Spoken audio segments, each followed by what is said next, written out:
Different's great, but being different for the sake of being different, I'm not a big fan of, right? If you just want to be different for the sake of technology, increased, I would hide behind it. And you start to hear some of their challenges, and yes, because it speaks to the core of who you are and what drives you forward. Because what makes you different is what drives you.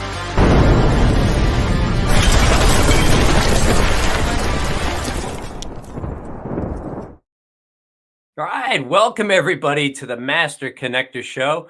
I'm your co-host, Rob Genovese, and listen, we're coming at you every single Wednesday, 1 p.m. Eastern Time, always bringing you amazing, amazing people that we want you to learn from, connect with, because this is all about creating a community, creating valuable connections. Now, my co-host, Steve Spiro, and I, we go back about 27 years now. Seems to get longer every time I say it, but it's about 27 years. Both started out former shy guys. We're both introverted, both picked on as kids, last picked for the team. If you can relate, that was me. Not a big sports guy, but that kind of stuff you take with you through your life and you think you have no value because you don't get picked, for fourth grade baseball or kickball or anything, But by the time I got my 20s, I was still clueless. Steve and I met through a common business venture and mentor. And, Steve had a few things under his belt already. I was honestly plain clueless, knew nothing about business, nothing about relationships. I didn't know how to create connections because I didn't even know how to talk to you. So that was a big hurdle for me. But Steve had already started an advertising agency. He already held a couple of different black belts in a couple of different martial arts disciplines. So he had some success. He had a leg up on me, although he'll tell you different. But we both came from a kind of a clueless place when it comes to this kind of stuff. Now, fast forward, our paths reconverged a year later through networking, through meeting people. I gave him a call. I said, hey, I'm doing some great networking. I want to introduce you to some great people. And that's where we came together again. And now we're doing the show together. So look, this is about creating connections. And, Steve is responsible for bringing us amazing guests. And this week is no different. We're going to bring you somebody who you can learn from, somebody you can connect with. Somebody's going to bring you so much value, but we've only got a short time to do it. So listen, we don't want you to miss a single show because every week is valuable. Every week, amazing guests. So go to masterconnector.show. See the upcoming episodes. Click on those links there and you'll be taken to the events page. And just click that you're going to be attending it because you make the show even more experiential, even more interactive. And without you guys, we're not even doing the show. So I'm going to bring on Mr. Master Connector himself, Mr. Steve Spiro. Hey, what's up, Steve?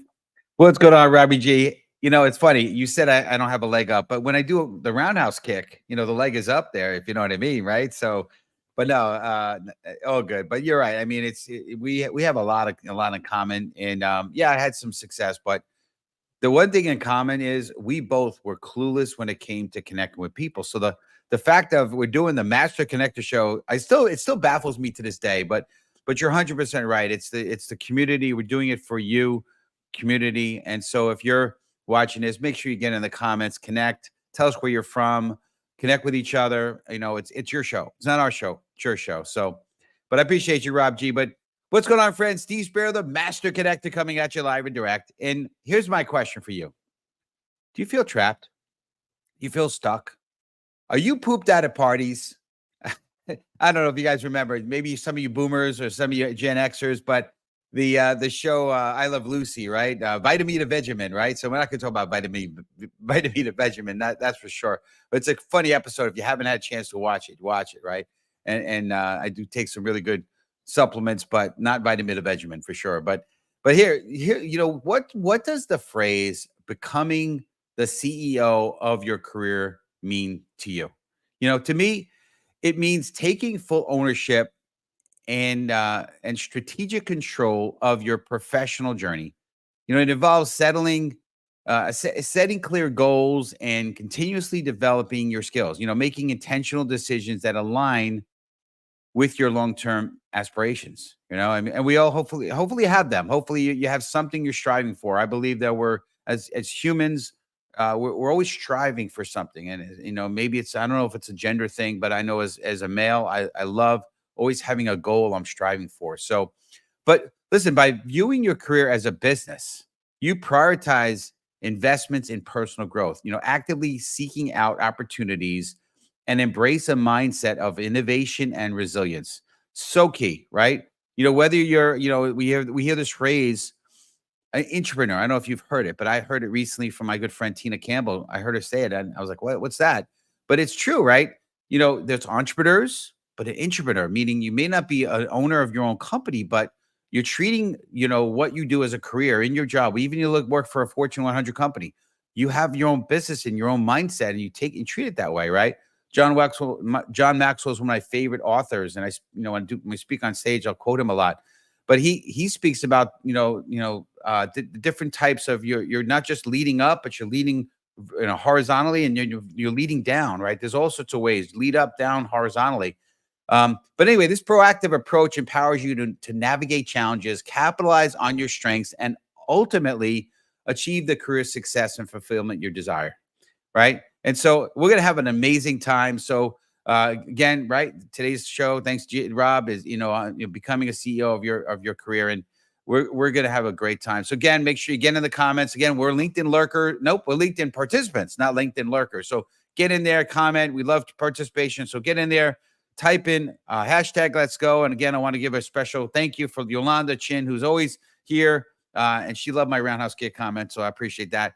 But just to appreciate you, Yolanda, and I know there's a bunch of other users watching. Get in the comments, because we only see a number, X number of people watching. We don't know who's watching unless you get in the comments. So do that. But I'm going to pass it over to Rob to introduce our amazing guest. You're the man, Rob. Awesome. You too, Steve. All right. Listen, everybody, we don't want to waste any more time because we only have a little bit of time. But listen, this week we have Tammy Alvarez. She's the CEO of the Career Winners Circle, as well as a best-selling author, professional keynote speaker, inspirational coach, trainer, and epic storyteller. As an award-winning entrepreneur and former Wall Street executive, Tammy believes leaders who inspire courage are at the heart of every successful business. Her spirited break all the rules approach, I love that, blends decades of C-suite experience with a pragmatic, results-based coaching style that helps business professionals create a big impact and love every Monday again. That's a really unique concept.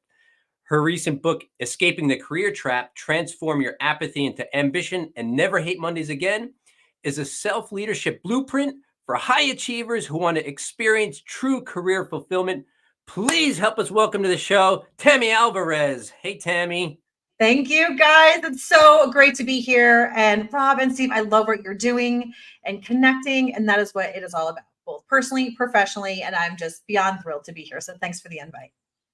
Well, absolutely, Tammy. And it was great getting a chance to be at your launch party. And that's the connection here. Obviously, we connected. You had me on a summit where we did a virtual thing. And then I got it to be on your stage, which was an honor to kick off. And you did an incredible job. So I'm like, I have to have this woman, this amazing woman on our stage, because she's just incredible. So just blessed to have you on here with us. And Yolanda's giving you a special welcome. So thanks, Yolanda. And just a few public service announcements. I was picked last too for the kickball team.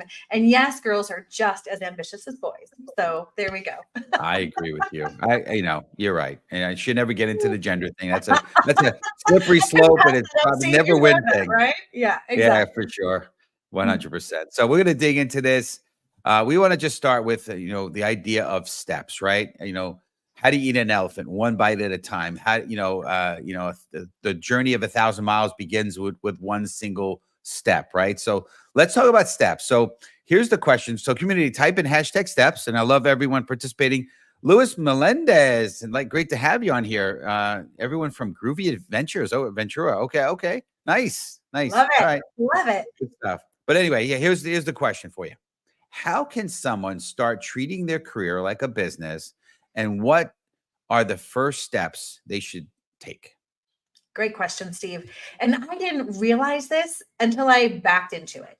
So as a Wall Street executive, I led teams up to 2,000 people, 35 countries, all kinds of fun stuff. But as an entrepreneur, I was clueless. So when I cashed out and moved to that tropical island off the coast of Belize, I'm like, I know how to do this. And then I quickly found out that I didn't. And so the things I did naturally throughout my career, because I was always very ambitious, made a lot of moves and kept moving forward, I started to apply to my business. I'm like, wait a minute. This is why people get stuck. I know how many of you watch. Yes, I know what you're talking about. If you feel betrayed by the system, if you've been passed up for a promotion, if your work's not recognized, if you're not moving as far or as fast as you know you should, and yet we sit here and blame everybody else. I got news for you. Like for my company, if we fail, that's my fault. I can't blame customers who won't buy, or people who won't take the coaching advice. And so the steps you take to become that CEO of your career is beautiful because you don't have to learn anything new. All you need to do is take all the principles you apply to run your business or your division or even just your job and turn it into things you do for you. For example, you are natural at creating strategy and vision and executing and getting things done, right? You know how to get stakeholders excited. You know that with your company, without a sales team, you don't have a company, and how to treat your customers like they are your most valuable asset. And then just start to figure out, okay, who within your organization do you really connect with from a collaboration perspective to continue to grow? Now, we do these things naturally for work every single day. What if you took all of those skills and applied it to your career? And when you start to make that mindset shift change, then that's when the light bulb comes on and you start to take much more control. And the beauty of it is you make a bigger impact for the organization as well. It's not just about you. That's incredible. Yeah. Rob, I can see the light bulbs. The light bulb. It's like smoke knows coming me out of it. well. I know what he's about to say. Ask a question. I don't know if it's the smoke coming out of my ears or the steel, whatever. Yeah, as you're talking, Tammy, I'm really taken back. I spent 25 plus years in corporate America, and Me too. you Yeah. yeah. Yeah.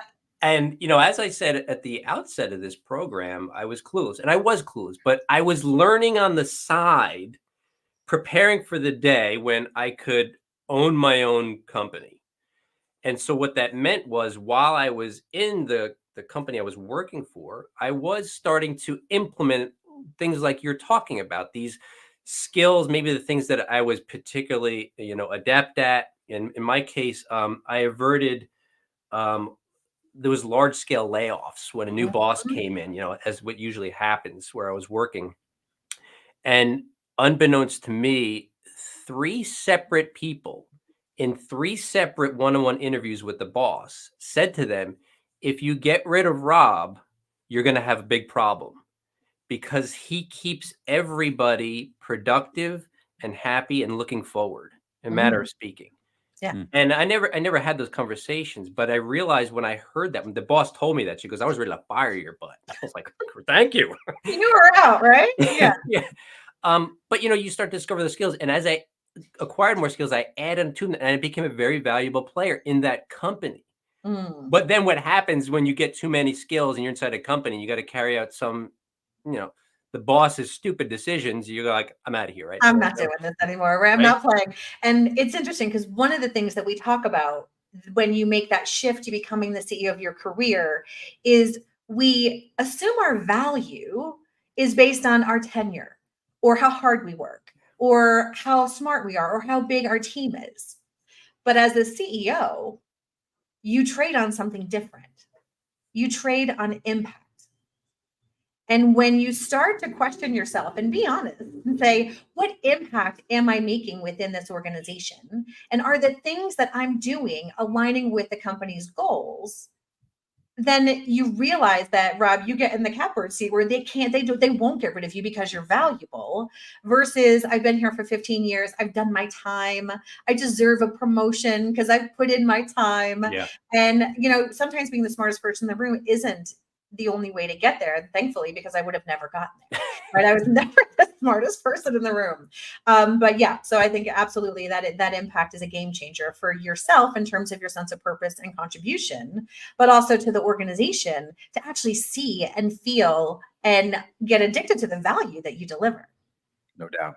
It's interesting, right? So I think it might have been from How to Win Friends and Influence People or Think and Grow Rich. Those two books are one of the classics I go back to every now and then.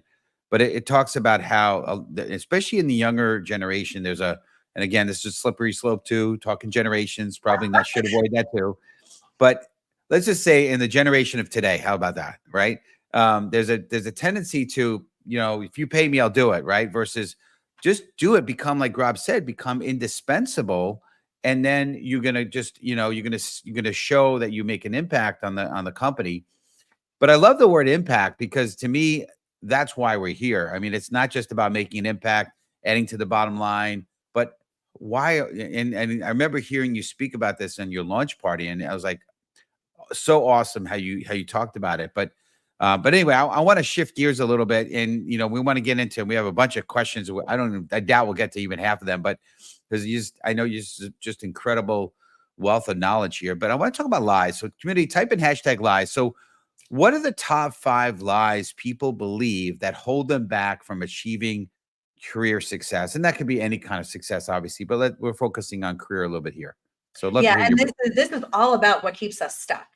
And when I finally started to get my act together with this company and understand what I was doing, some of the things I looked for and some of the patterns that I've seen, and this is consistent with everyone who's holding a CEO job for a very large company to an intern and everything in between.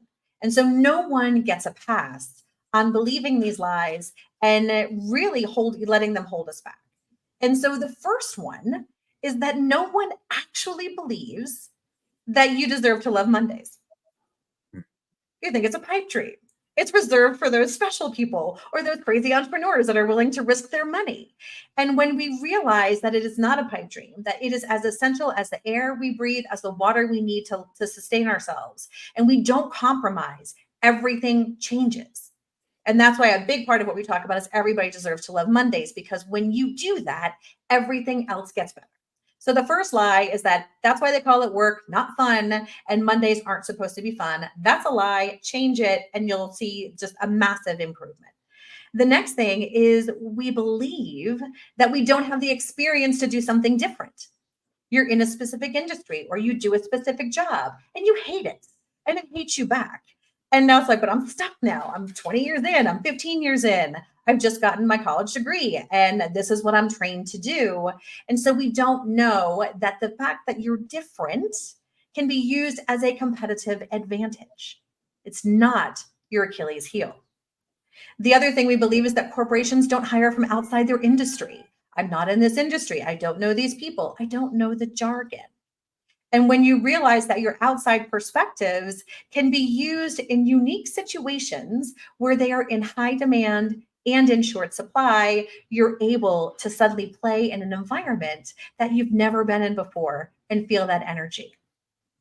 The one I think that systematically holds everyone back is the belief that you have to take a step back if you want to do something different. Now, the concept of trading compensation, impact, all the things you've worked for just to be happy is insane. Do not believe it. And the reason people believe it is because if you do it wrong, it happens.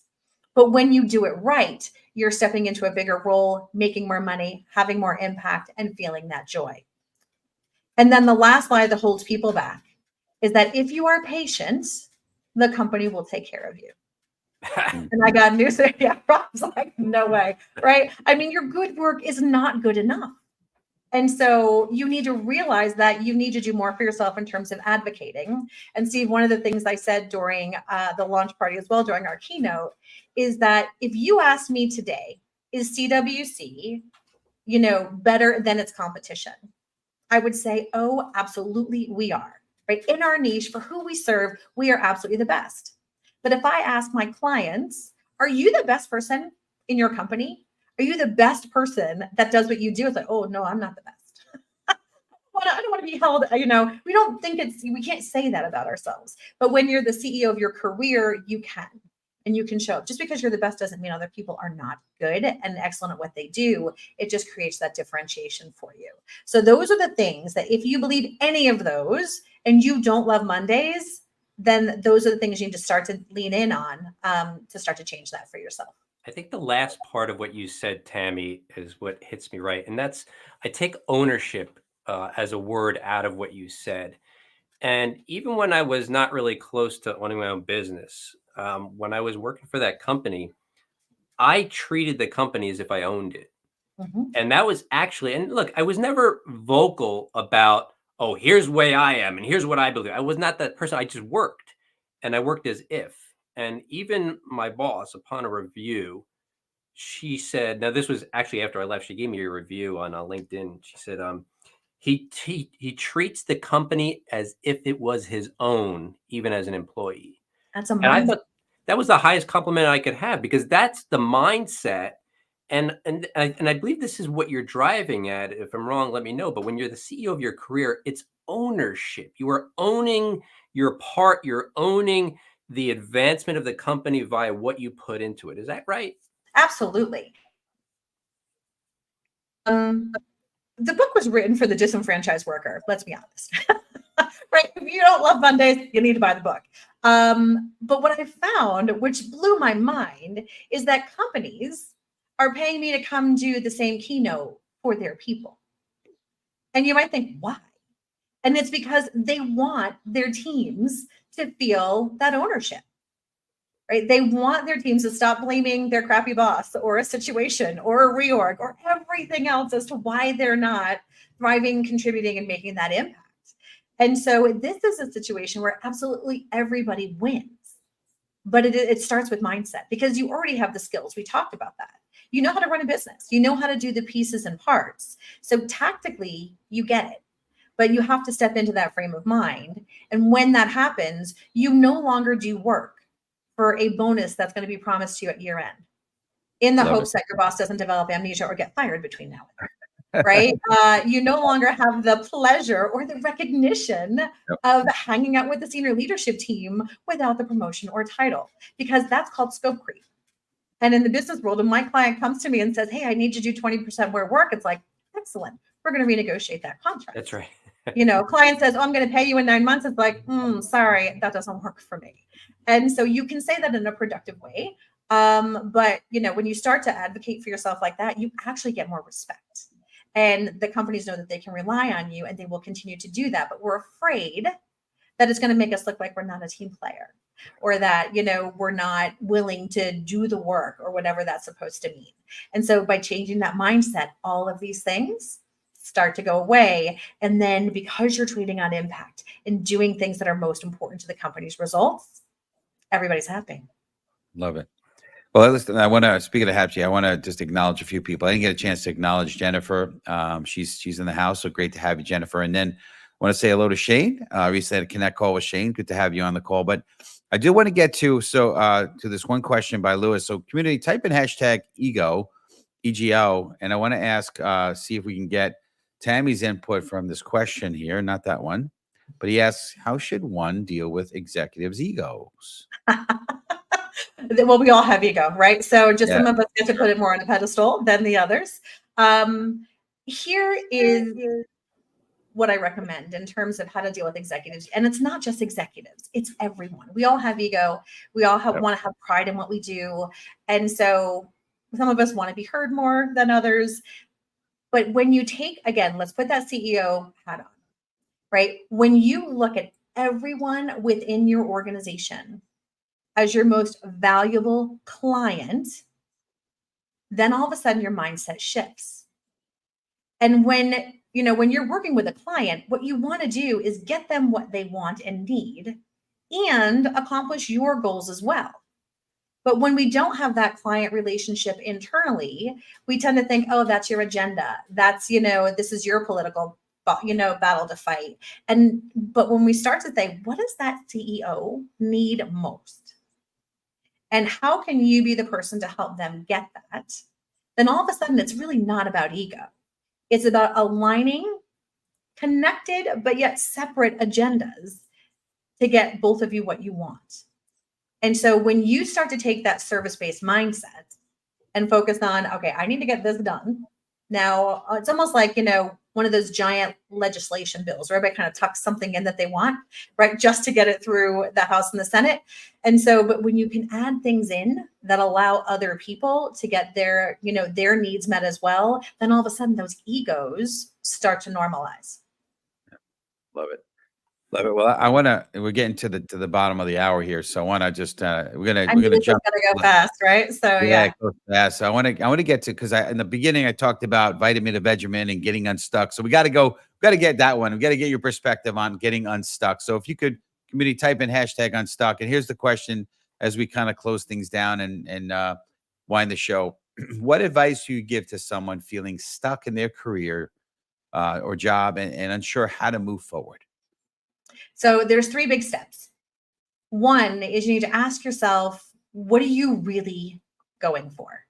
Like, what is your goal? Because we have seasonality in our careers and in our lives.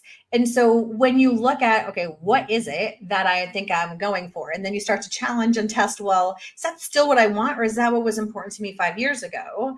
So you want to make sure the goalposts are clear and still current. Step 1. Step 2, to get unstuck, is you really need to start to understand why it is you want that thing. 9 times out of 10, when my clients are chasing a dream, I'm like, how come? Like, because I'm supposed to, because that's the next thing, because I need to buy my land, things that they're excited about. I'm like, hang on a second. So challenge the why. And if you know that the goal is clear and your why is exactly because this is what you want for the things in your life, then the third piece of this is to focus on what fires you up. Focus on the things that you can do for 12 hours a day and never get tired. Because when you can play to your strengths and then find mitigating, ways to handle the things that you suck at, because if you're not good at it by now, you're never going to be my friend. So you need to find different ways to do this. So play to your strengths. And if the current role that you're in doesn't give you all the things that fill you with that fire in your belly, add more things to it that do. And if that doesn't work, then it's time to make a move, either internally or externally. Because when you can spend more time doing the things that light you up, then that feeling of being stuck goes away. Wow. There's so much good stuff in here. Tammy, I wish we had more time. Because, I mean, look, for the audience, we're scratching the surface here. And a lot of what you said, like, this is the kind of the valuable stuff that I learned over the years. Like, you're packing into just a few minutes here. But look, I know you have a giveaway for our audience, which, audience, listen, if you've got anything out of what Tammy was saying today, you're going to want to just pay attention, at least for a few seconds more, to what she's going to give you here, because I know it's going to be hugely valuable. But why don't you tell them about it, Tammy? So no one wins alone. And with that idea, what we're offering all of your listeners today is the opportunity for a free strategy call. This isn't a cheesy sales call. Let's flip this, right? Because coaching is a personal choice. But if you really want to talk to one of our experts, say, here's my situation, here's where I think I want to go, and test and challenge some of your ideas with a pro, we are giving you a complimentary 1-hour strategy call. So that is going to be invaluable to help you move forward, just to kind of gut check the things that you're thinking, maybe some of the strategies that aren't working for you. So I'm just thrilled to be able to have the team show up and serve in that way. Yeah, and I just want to say, what took me years. Now, look, I'm not as successful as I want to be, but I'm definitely more successful than I would have been had I not learned some of the principles Tammy was talking about. But it took me years. Don't take years. Contact Tammy now and get that strategy call done. Yes. No doubt. Thank you. No doubt, for sure. Well, Tammy, we really appreciate you. And what's the best way for our community to reach you? Yep. So this is all about the Master Connector Show, right? So reach out and connect on LinkedIn. Because I want to know what you thought, what your perspectives are, all those kind of things. So please connect with me on LinkedIn, Tammy Alvarez. We've got newsletters, all that kind of fun stuff. LinkedIn and YouTube are the primary social channels that you can find us on. But then also, if you really want to check out some free resources that are going to help you move faster, hit the careerwinnercircle.com's website. And if you are hiring keynote speakers that want to talk about loving Mondays again, then I'm absolutely your girl for that. So you can hit that up on escapingthecareertrap.com. All right. Well, we're going to have you go in the green room as we close down things. We really appreciate it. So much fun. Thanks again for the invite. Hope it was high value for the community, and looking forward to seeing this and rewatching the replay. That's for sure. For sure. Awesome. Well. Wow. Awesome. That's good stuff. Yeah, huh? she's great. She's So great. listen, we're all about packing some value here in the Master Connector Show, and Tammy just gave you that link for that strategy session. I highly encourage you to do it. It's going to cut down the amount of time it takes you to get to the point where you want to be in terms of your successful career. But listen, also, our man Steve Spiro here, he's an author, he's a speaker, he's overcome some crap. If you want to overcome crap, you got to listen to some of what Steve's learned over the years. I'm going to put that in the comment below. You want to pick up his book, The Tao of a Master Connector, because here's a guy that has overcome so much, and you can learn from somebody who has the bloodied, marred, scarred, broken bones of failure after failure, because he overcame to succeed. So grab Steve's book there. Steve, thank you for writing that book. Appreciate that. And basically what you said, it's a big load of crap in there. So it's great. Good stuff on the other side. I love a lot. A labor of love for sure. Well, I appreciate your community. And listen, next week, episode 168, Wednesday, June 19th. Yes, it'll be on Juneteenth. Are you a true difference maker? It's going to be amazing with my man, Josiah Klettel, I believe is how you pronounce it. We'll get a better pronunciation when we have him on the show. And if you're interested in sponsoring an episode or learning about the next, episodes coming up, go to masterconnector.show. Rob G keeps it current. So we appreciate you, Rob, doing that. But listen, here's the last thing I'm going to close with, right? At the age of 35, Vera Rubin, an astronomer facing gender discrimination, decided to take control of her career by shifting her focus to the study of galaxy rotation. Despite skepticism from her male peers, she persisted in her research, which led to groundbreaking discovery of dark matter. Her determination and dedication to her passion transformed the field of astronomy and cemented her legacy as a pioneering scientist. Remember, folks, whatever you do, take ownership.